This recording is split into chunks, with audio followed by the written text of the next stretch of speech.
अगर आपने assessment year 26-27 की ITR फाइल कर दिया है और रिफंड का वेट कर रहे हैं, तो लास्ट के पिछले 2 वीडियोस में हमने आपको बताया था कि ITR फाइल करने के कितने दिन में आपका रिफंड आ सकता है और आप कौन कौन सी गलतियां करते हैं जिसके कारण आपका रिफंड अटक सकता है।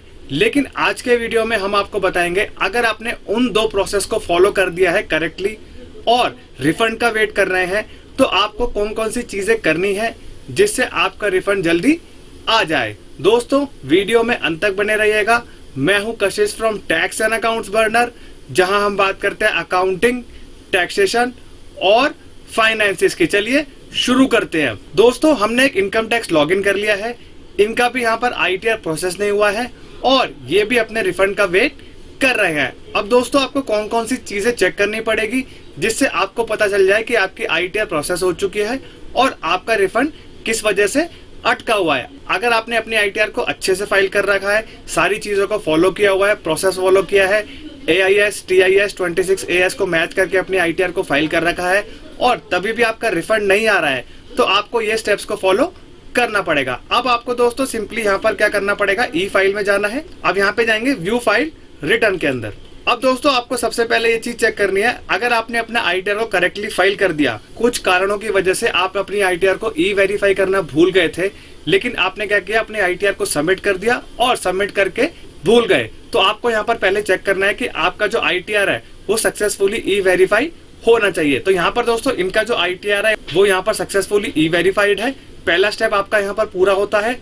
अब यहाँ पे दोस्तों आपको क्या करना है, यहाँ पे एक काम और करना है, ऊपर जाना है। ऊपर जाने के बाद दोस्तों यहाँ पर क्या है, आपको पेंडिंग एक्शंस पे जाना है। अगर आपकी कोई पुराने साल की डिमांड है वो अगर पेंडिंग रह गई है, तो क्या होगा, आपका जो रिफंड है वो यहाँ पर डिडक्ट होके आएगा। सेक्शन 245 सब सेक्शन 1 के अंदर आपका एडजस्टमेंट होके आता है, वो आपको यहाँ पर चेक करना है। और अगर आपकी कोई डिमांड पिछले साल की पेंडिंग नहीं है, तब भी आपका रिफंड नहीं आ रहा, तो नेक्स्ट स्टेप आपको क्या करना है वो हम देखेंगे। पहले दोस्तों आपको यहाँ पर क्या करना है, रेस्पॉन्स टू आउटस्टैंडिंग डिमांड पे जाना है। अगर यहाँ पर दोस्तों आपकी कोई 245 सब सेक्शन 1 के अंदर कोई डिमांड पेंडिंग है, अब दोस्तों अगर आपकी कोई डिमांड पेंडिंग है, तो पहले क्या होगी, आपके रिफंड से उसका पैसा कटेगा, जो बैलेंस होगा वो आपका रिफंड यहाँ पर इनकम टैक्स डिपार्टमेंट दे देगा। तो आपको आखिर सबसे इंपॉर्टेंट स्टेप लेना है, यहाँ पर ग्रीवियंस डालना है। ग्रीवियंस डालने के लिए आप क्या करेंगे, यहाँ पे ग्रीवियंस में जाएंगे, सबमिट ग्रीवियंस। अब दोस्तों अगर आप ग्रीवियंस में जाएंगे तो आपके पास ये 4 ऑप्शन आएंगे, ई फाइलिंग, AO, CPC TDS और CPC ITR। आपको यहाँ पर सिंपली क्या करना है, CPC ITR में जाना है। अब दोस्तों CPC ITR में जाने के बाद आपके पास यहाँ पर आ जाएगा सिलेक्ट कैटेगरी। सिलेक्ट कैटेगरी को ड्रॉप डाउन करेंगे और यहाँ पे आपके पास बहुत सारे ऑप्शन आ रहे होंगे। कम्युनिकेशन आपका नहीं है, डिमांड भी आपकी नहीं है, ITR V भी आपका नहीं है, अदर्स भी नहीं है, प्रोसेसिंग भी नहीं है और नीचे करना है रेक्टिफिकेशन भी नहीं है। लास्ट ऑप्शन आपको दिखेगा यहाँ पर रिफंड का। रिफंड पे क्लिक करेंगे और यहाँ पे इनकम टैक्स एक्ट 1961 कर देंगे, क्योंकि 2025 अभी लागू हुआ है, तो ये अगले साल से आपका ग्रीवेंस 2025 भी आ जाएगा इसमें। यहाँ पे आप टिक करेंगे और दोस्तों यहाँ पे जाने के बाद आपके पास बहुत सारी चीजें आ जाएंगी। Intimation order received but no refund received, अभी तक आपके पास ऑर्डर आ गया लेकिन अभी आपको रिफंड नहीं मिला। लीगल ईयर ने वेरीफाई कर दिया लेकिन रिफंड नहीं मिला।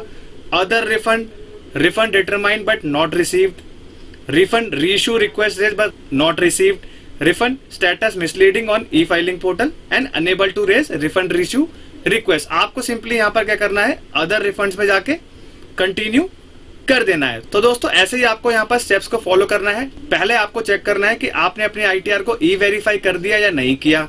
दूसरा स्टेप क्या है आपका, यहाँ पे आपको चेक करना है कि आपने, दूसरा स्टेप आपको यहाँ पर चेक करना है, आपको पेंडिंग एक्शंस में जाके आपको चेक करना है कि आपके रिफंड से आपकी डिमांड को एडजस्ट किया गया है या नहीं किया। अगर कर दिया है तो आपको बैलेंस रिफंड रिसीव हो जाएगा थोड़े टाइम में, लेकिन अगर नहीं किया है तो आपको आखिर में ये स्टेप्स को फॉलो करना है, यानी कि आपको ग्रीवियंस डालना है।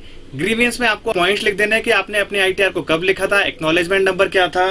तो दोस्तों यहाँ पर डिपार्टमेंट से आपको गुहार लगानी है कि आपकी ITR को प्रोसेस कर दिया जाए और आपका जो रिफंड है उसको यहाँ पर दे दिया जाए। अब दोस्तों यहाँ पर आपको सिंपली क्या करना है, असेसमेंट ईयर 26 और 27 सिलेक्ट करना है, ठीक है।